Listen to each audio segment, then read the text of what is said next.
Ngiyakuthanza kubonga uNkulunkulu longcilile wanginombolota. Haleluya. Amen. Ngiyabingelela kakhulu ku Sunday School.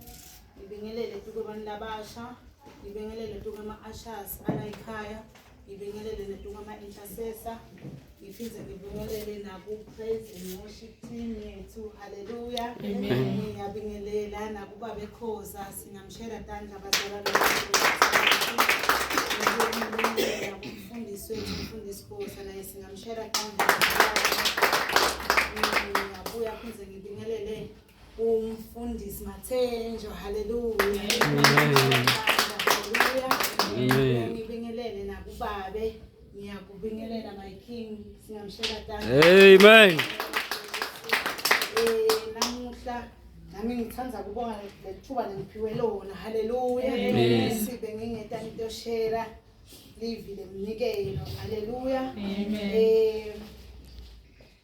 Sitavula incwadi yethu lapha ku Genesis chapter 4. Sitawuqala ku verse 1 bazalwane. Haleluya. Amen. Lifundzeka so bazalwane. Adamu wamati Eva umkakhe. Eva wakhulelwa watala Khayina. Wathi ngithole indvodzana ngekusitwa ngusimakazi.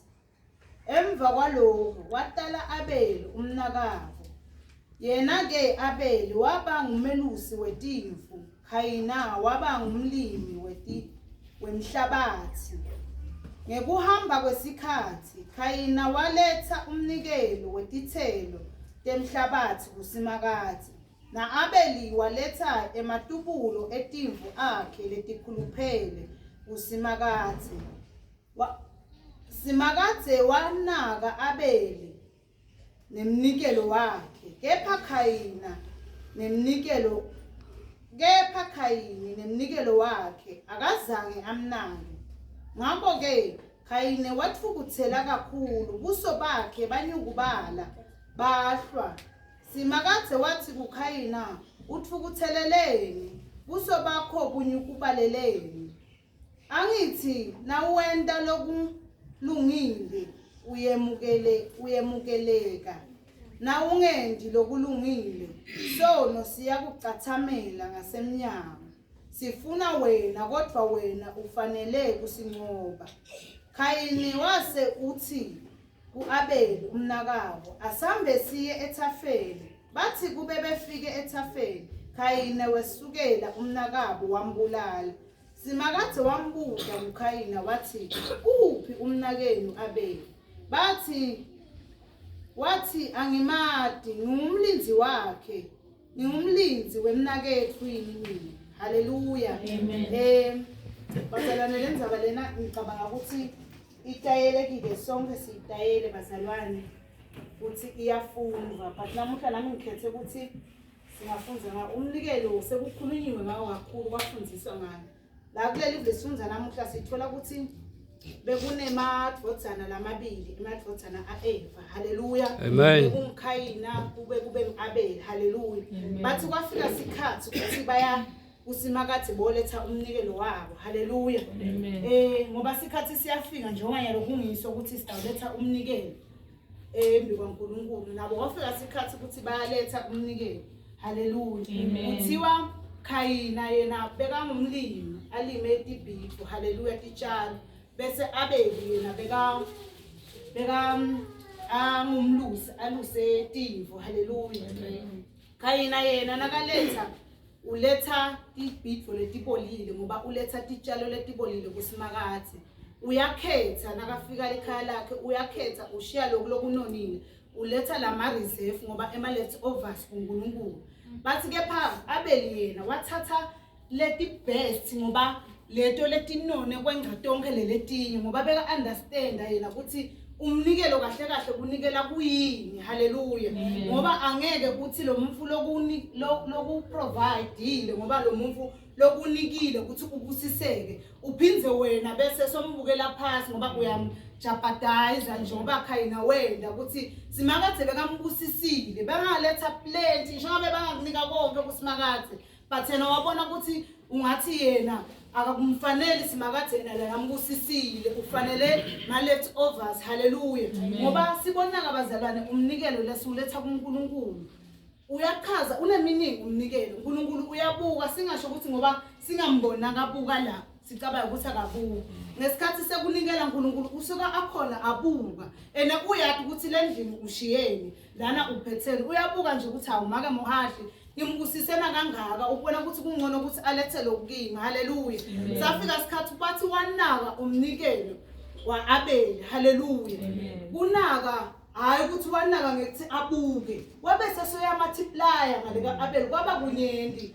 lokunaka ukuthi wabe sesoyanakekela konke into yaAbel wavikela kuko konke ngoba iminikelo isivikela tukwatimfo letinyeni bazalelo kuye angeke size sibone but umnikelo uyavikela haleluya ngekunikela kwakho lana njoba namnikela nje uthi bantu babaNkulunkulu uyababona wena ngalomnikelo wami indvodza yami na umnikelo wami ngiyanikela haleluya batali bami na umnikelo uyavikela konke uNkulunkulu ngemnikelo ngoba kuthiwa vele kude info lemcoka eBhayibhelini njengemnikelo lonke iBhayibheli usho lifunza kuGenesis uyogcina le egcineni kwesambulu kude uNkulunkulu athi ngilingeni khona haleluya uthi ngilingeni ngesikhathi sekunikela kuphela haleluya shothi umnikelo very important because kumele understand ukuthi nathi sibazalwane ngasikho la sibito ngebuzalwane kube ukunikela akuzange kube khona siproduct emnikelo vele ukunikela uma genes ethu because Jesu wanikelwa kuze kuthi kutalwe thina haleluya singeke sibe khona kube Jesu akazange anikelwe kithi kumele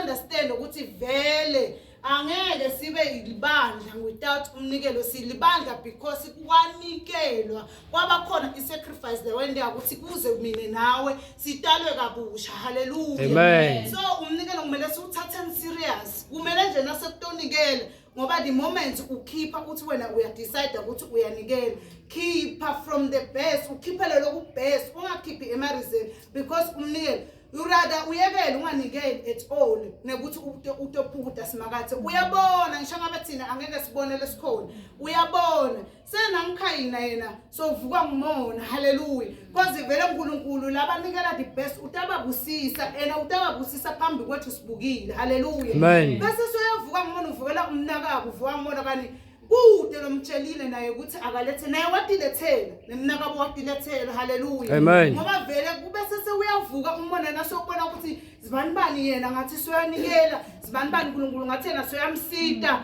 zibani bani utenda longcono akude umuntu lotenda longcono uya understand umuntu ukuthi umnikelo yini haleluya ngoba kunquma ukuthi vele uunderstand kona siyathi ukuthi kunikela ulikhuni bazalwane inkonzo lelikhuni kakhulu enesitha uyathi ukuthi tonke tintfo majority etintfo tethu tiba nje umnikelo ngoba uyathi ukuthi kunikela vele is a west part ilikhuni lenzabe umnikelo ilikhuni le department ekufika ke offering unikela uva nawe ukuthi kumetima kulikhuni but ukhiphe haleluya sitha sifuna vele lapho ukubamba khona tukwemnikelo bese sesiyavusa sivusa bokhayini ekhathe sondweni ukhanze umuntu ukuthi so uyakhulumela yana vele Mr Machenjwa utenda longcono ufuna kuthandwa Mr Machenjwa esondweni akafuni kuthandwa Mr Machenjwa uya understand ukuthi unikela yini bazalwane singavukelani siyothwana sivukelane sokuthi sibani unikela kangcono sibani nawe iphathi yakho maybe wena unikela kangcono kwenza lo muntu maybe naye umuntu okhayina ukuthi usefile just ukuthi wena awubaboni ubona ungathi yena sotenda longcono haleluya so always if unikela give the best endlini kaNkulunkulu ukhiphe the best of them all haleluya bazalwane ungathathi lokho emareserve because uNkulunkulu uyabona namuhla nje vele ngithi asikhumbutaneni ukuthi kahle kahle if utonikela ungathathi ishintshi ukuthi uthenge sinkwa ekseni make mohathi nga20 rand wasala 4 rand soda utonikela wona la esontweni singakwenzi lokho bazalwane kumele wathi nje ukuthi uthatha from the best nakuna 200 na 10 rand thatha lo 200 uthi sena la utobona ukuthi uNkulunkulu angeke yini awavulela amafastelo haleluya awuphize khona le incwadi lapho if I'm not mistaken ngoba Elijah ngoba Elisha amphumela uNkulunkulu tukalonye umfelokane ukuthi akahambe ukuthi afike amphakele kuthiwa lo mfelokane bekunengcosana nje lesele ukuthi adle nemfana yakhe bese sebayashona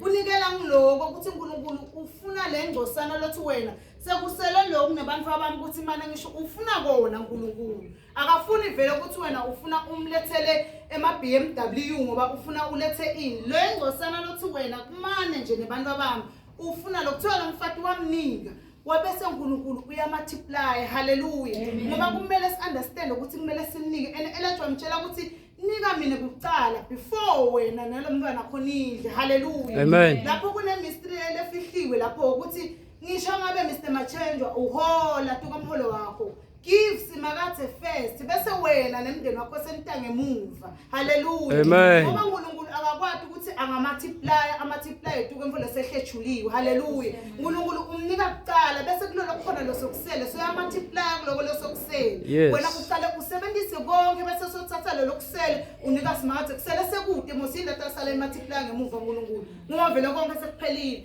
qala unika uNkulunkulu kuqala utabesele lokusele kuyo yamultiply hayi ukuthi uthathe lo lokusele unike utamultiply ngoba sekude lokusele haleluya ngalamavulanga abazalwane nami ngiyakhuthana nje ukuthi asinikeleni bazalwane singumnikelo kwanathi nje usibona sila ukuthi sithi siyamthanda Jesu Kristu uyinkosi nemsindi it's because wanikelwa haleluya ukuze nathi sibe khona asikwadi ukuthi singaba libandla sithi uNkulunkulu siyamthanda but asinikele abena anikelile haleluya ngitavala emehlo umbusise babe egameni lakho Jesu Kristu uNkulunkulu onamandla uNkulunkulu oyethembekile siyabonga live lakho losinikele wena namuhla Jesu Kristu waseNazaretha babe Nkosi sesiyaconza ukuthi kunikela kahle kahle Nkosi kwaqala ngawe na unikela ngemvodzana yakho kuze ukuthi thine sibe khona ngegama lakho Jesu Kristu waseNazaretha nakulesi sikhathi sibantu bakho Nkosi sisata unikela siyanxusa ukuthi uNkulunkulu amandla uhlole Nkosi iminikelo yethu kube nguwe Nkosi